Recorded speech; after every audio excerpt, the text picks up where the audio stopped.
Nëse do përpiqeshim të mbledhim bashkë të gjithë heronjtë që kanë ndërtuar këtë vend dhe që janë ende gjallë, do t'i gjejmë në radhë tek farmacia, me një çantë rrecke, me recetat në dorë dhe me shpresën që barnat që i duan t'i mbuloj skema rimbursimit.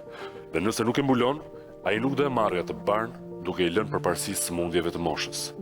Por edhe nëse nuk i gjeni tek farmacia, do i gjeni në radhë tek abonet, në radhë tek banka, duke prirur shpërblimin që qeveria e quajti bonus i dinjitetit, 100 euro.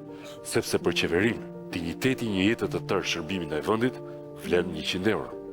Me këtë shpërblim, shumë prej tyre do shlyejnë borxhet në fletoret e dyqaneve të lagjes, të tjerë do blejnë barnat që nuk rimbursohen dhe ç'të mbes pak gram ushqime më shumë.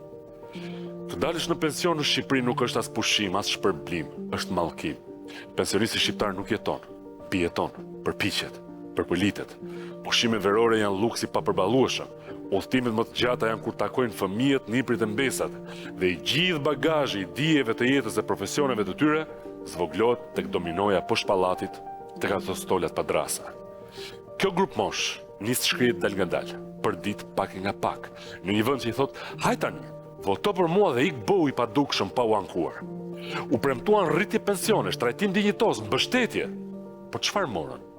Qeveria mori votat dhe pensionistëve u dhan buk në bank dhe cirk në televizor. Pensionist në një kryeqytet ku nëse thret ambulancën i bie që ke zgjedhur të vdesësh në trafik. Pensionist që në vend të detit kanë liçenin artificial dhe për të marrë pak ajër të pastër disa rreze më shumë, duhet të bëjnë 90 minuta rrugë me 2, 3 ose edhe 4 autobus, sepse lulishtet e lagjeve janë kthyer në lokale. Në Shqipëri pensionistët nuk mbahen gjallë nga shteti.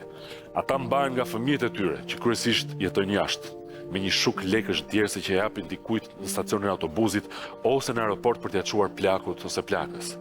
Ata fëmijë që mund të ishin këtu, duke ndërtuar Shqipërinë. Dhe ironia është që prindërit e tyre janë atë të njëjtit njerëz që ndërtuan Shqipërinë. E bën me tuar, me tjerës, me fukarallëk, me punë falas të papaguar pa ditë pushimi. Dhe fëmijët e tyre kanë zgjedhur të mos kenë fatin e prindërve. Të atyre grave, burrave që presin radhën e trajse në dorë të ilaçeve, të aboneve, të shpërblimeve, dhe që për shtetin nuk janë asgjë më shumë veçse numra në një Excel të një shtabi patronazhistësh. Ndaj herën tjetër që shihni një të moshuar duke nxjerrë nga çanta 40 lekë për në autobus, përpiquni t'i trajtoni ashtu siç do donim ne të na trajtojnë kur të arrijmë në moshën e tyre.